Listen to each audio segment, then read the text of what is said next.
तो आपसी कलह की वजह से अंतिम समय में यहाँ पर बदलाव हो गए और पूरा का पूरा प्रदेश यहाँ पर कांग्रेस को गंवाना पड़ गया। तो क्या अभी और कुछ बचा है गंवाने के लिए? मैं पूछना चाहता हूँ भूपेंद्र सिंह हुड्डा से। भूपेंद्र सिंह हुड्डा क्या फैसला लेने? हालांकि कहा यह भी जा रहा है कि भूपेंद्र सिंह हुड्डा की नज़दीकियाँ यहाँ पर बीजेपी के साथ में बढ़ रही हैं। तो अब सवाल ये भी है, क्या भूपेंद्र सिंह हुड्डा यहाँ पर बीजेपी के साथ में जा सकते हैं?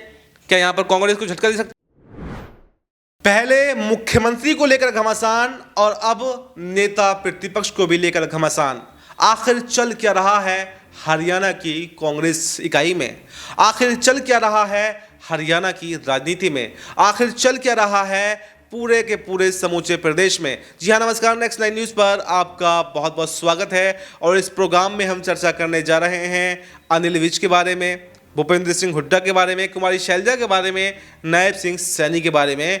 क्योंकि लगातार खबरें ये आ रही हैं कि यहाँ पर जो फूट कांग्रेस के अंदर चुनावों के समय पड़ी थी कि आखिर मुख्यमंत्री मैं बनूंगा, आखिर मुख्यमंत्री मैं बनूंगी, इसको लेकर अब वही चर्चाएं दोबारा से तेज हो गई हैं जब नेता प्रतिपक्ष का चुनाव होना है। और ऐसे में अब सवाल यह है कि क्या जो उस वक्त आपसी कलह की वजह से पार्टी ने नुकसान उठाया, पार्टी को हार का सामना करना पड़ा, तो क्या एक बार फिर से अगर ये कला और ज़्यादा तेज होती है तो क्या पार्टी में दो फाड़ हो जाएंगे? क्या हरियाणा में कांग्रेस के दो फाड़ हो जाएंगे? क्या भूपेंद्र सिंह हुड्डा की कांग्रेस अलग हो जाएगी? क्या जो कुमारी शैलजा हैं वो अपनी अलग पार्टी बना लेंगी? या फिर कांग्रेस के साथ में अगर बने रहेंगे तो फिर कैसे कॉम्प्रोमाइज़ हो? क्योंकि ना तो कुमारी शैलजा मानने को तैयार हैं, ना भूपेंद्र सिंह हुड्डा मानने को तैयार हैं। और जब निकाय चुनाव आते हैं तो दोनों निकाय चुनाव से गायब रहते हैं। ना तो कुमारी शैलजा के निकाय चुनाव में दिखाई देती हैं, ना भूपेंद्र सिंह हुड्डा दिखाई देते हैं। और जब भूपेंद्र सिंह हुड्डा से पत्रकार सवाल पूछते हैं कि आखिर आपका जो निकाय चुनाव है उसको लेकर क्या नज़रिया है, क्या आपकी बात है, क्या आपने की कुछ राय है, तो वो कहते हैं नहीं, मैं छोटे मोटे चुनाव नहीं लड़ता।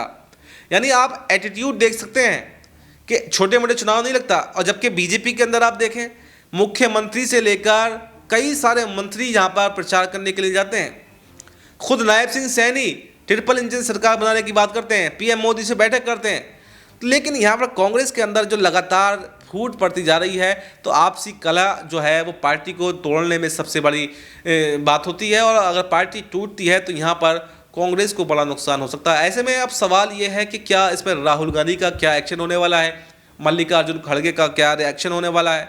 क्योंकि अगर कोई मनमानी कर रहा है, पार्टी को टेक ओवर करने की कोशिश कर रहा है, तो उस पर एक्शन होना चाहिए। और आपको लगता है कि अगर पार्टी के अंदर वो नहीं बने रहना चाहता है या उसकी कुछ ज़्यादा ही वो नाराज़गी है, तो उसको फिर साफ कर दीजिए, या तो उसको वो पद दे दीजिए या उससे फिर साफ साफ मना कर दीजिए। ऐसा थोड़ी है कि कभी भी कोई आए उठा कर दे, कुछ भी कर दे।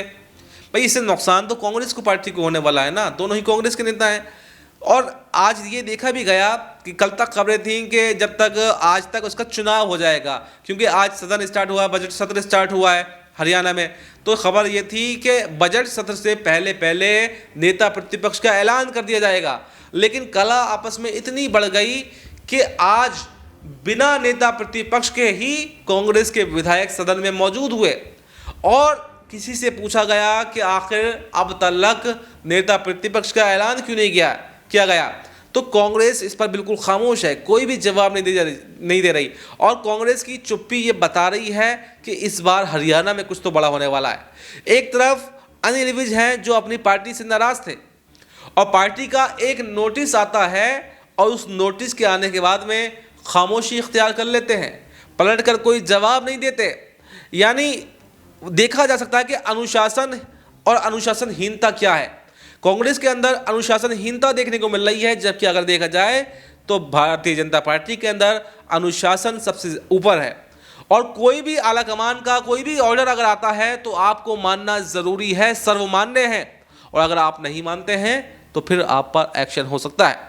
लेकिन कांग्रेस के अंदर अगर देखा जाए तो कांग्रेस के अंदर हर कोई आला कमान है। यहाँ पे पता ही नहीं कि किसका फैसला मानना है, किसका फैसला नहीं मानना है, कौन सही है, कौन गलत है। यहाँ पर हर कोई अपने आप में बॉस है। चाहे भूपेंद्र सिंह हुड्डा की बात कर लें, चाहे कुमारी शैलजा की बात कर लें, अगर हम हरियाणा की बात करते हैं तो यहाँ पर दोनों ही अपने आप को बॉस समझ रहे हैं, दोनों ही अपने आप को पार्टी का मालिक समझ रहे हैं। ना वो इसकी मानने को तैयार है, ना वो इसकी मानने को तैयार है। तो क्या ऐसे मतभेदों के साथ में पार्टी चल सकती है? जो सरकार जो एग्जिट पोल दावा कर रहे थे कि सरकार कांग्रेस की बनने वाली है या कांग्रेस दफ्तर में मिठाइयां बढ़ गई थी, तो आपसी कलह की वजह से अंतिम समय में यहां पर बदलाव हो गए और पूरा का पूरा प्रदेश यहां पर कांग्रेस को गंवाना पड़ गया। तो क्या अभी और कुछ बचा है गंवाने के लिए? मैं पूछना चाहता हूं भूपेंद्र सिंह हुड्डा से, मैं पूछना चाहता हूं कुमारी शैलजा से, अभी क्या और कुछ बचा है गंवाने के लिए? और अगर बचा है तो गंवा दीजिए, क्यों परवाह करते हैं आप? आपको मौलाई मिल जाए, बाकी आपको किसी का क्या करना। तो आखिर पता नहीं कि कांग्रेस का मैनेजमेंट क्या है, किसके हाथ में है, हम खुद नहीं समझ पाते कि मल्लिकार्जुन खड़गे के हाथ में है, राहुल गांधी के हाथ में है, प्रियंका गांधी के हाथ में है, वेणुगोपाल के हाथ में है, किसके हाथ में है? आखिर कोई यहाँ पर मालिक ही नहीं है। यहाँ पर हर कोई अपनी मनमानी करता है और मनमानी जब तक की जाएगी तब तक आप बीजेपी से तो नहीं डर सकते। अभी आपकी 3 प्रदेशों में सरकार है और मुझे लगता है आने वाले समय में शायद 3 प्रदेश में सरकार बनाना भी कहीं ना कहीं मुश्किल ना पड़ जाए। तो फिलहाल हरियाणा में अब क्या कौन नेता प्रतिपक्ष होने वाला है, किस पे कौन अंतिम मोहर लगाने वाला है, राहुल गांधी क्या फैसला लेने वाले हैं या भूपेंद्र सिंह हुड्डा क्या फैसला लेने? हालांकि कहा यह भी जा रहा है कि भूपेंद्र सिंह हुड्डा की नज़दीकियां यहाँ पर बीजेपी के साथ में बढ़ रही हैं। तो अब सवाल ये भी है कि आप भूपेंद्र सिंह हुड्डा यहाँ पर बीजेपी के साथ में जा सकते हैं क्या? यहाँ पर कांग्रेस को झटका दे सकते हैं? और अगर भूपेंद्र सिंह हुड्डा बीजेपी के साथ में जाते हैं तो क्या बीजेपी उनको एक्सेप्ट करेगी? क्या बीजेपी उनको कोई मंत्रालय देगी? क्योंकि वो तो मुख्यमंत्री पद के दावेदार हैं, पूर्व मुख्यमंत्री भी रह चुके हैं। और अगर नहीं तो फिर ये बगावती सुर का फायदा क्या, आपसी कलह का फायदा क्या? आपस में बैठकर आप बात नहीं कर सकते, आपस में बैठकर कोई नाराजगी है तो उसको दूर नहीं कर सकते। और कांग्रेस का आला कमान आखिर क्या कर रहा है? क्यों वो छोटे मोटे झगड़ों को, छोटे मोटे बातों को सुलझा नहीं पा रहा है? क्या इसीलिए आला कमान होता है?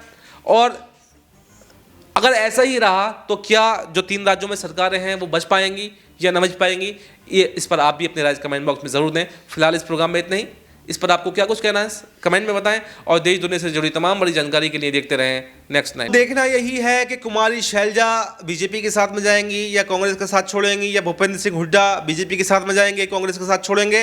और आने वाले समय में राजस्थान की मतलब हरियाणा की सियासत में क्या बड़े उलटफेर हो सकते हैं? क्या कोई नई पार्टी यहाँ पर जन्म ले सकती है? क्या बीजेपी के साथ में जा सकते हैं या कांग्रेस में 2 फाड़ हो सकते हैं? या फिर कौन कौन से ऐसे समीकरण हैं, या इनको अगर मनाया जाए तो फिर कैसे मनाया जाए? और अगर नेता प्रतिपक्ष कोई होना चाहिए तो उसमें कौन बेहतर है? क्या भूपेंद्र सिंह हुड्डा उसके लिए बेहतर है कि कुमारी शैलजा उसके लिए बेहतर है, या फिर दोनों को ही साइडलाइन करके कोई तीसरा नेता भी इस रेस में आगे है? आखिर कब तक इसका फैसला होगा? क्योंकि आज विधानसभा सत्र का पहला दिन था और पहले दिन भी यहाँ पर यह फैसला नहीं हो पाया कि आखिर नेता प्रतिपक्ष कौन होने वाला है। तो आने वाले समय में क्या कल तक, क्या परसों तक, हालांकि लगातार कहा जा रहा है कि बैठकें चल रही हैं, कांग्रेस पर बैठकें कर रही है आलाकमान कि जल्द ही हरियाणा को नेता प्रतिपक्ष दिया जाए, लेकिन किसके नाम पर, क्या भूपेंद्र सिंह हुड्डा, क्या कुमारी शैलजा, आखिर किसके नाम पर मोहर लगने वाली है? ये देखना काफी दिलचस्प हो जाएगा। तो फिलहाल इस खबर में इतना ही। इस पर आपको क्या कुछ कहना है कमेंट बॉक्स में अपनी राय जरूर बताएं और देश दुनिया से जुड़ी तमाम बड़ी जानकारी के लिए देखते रहें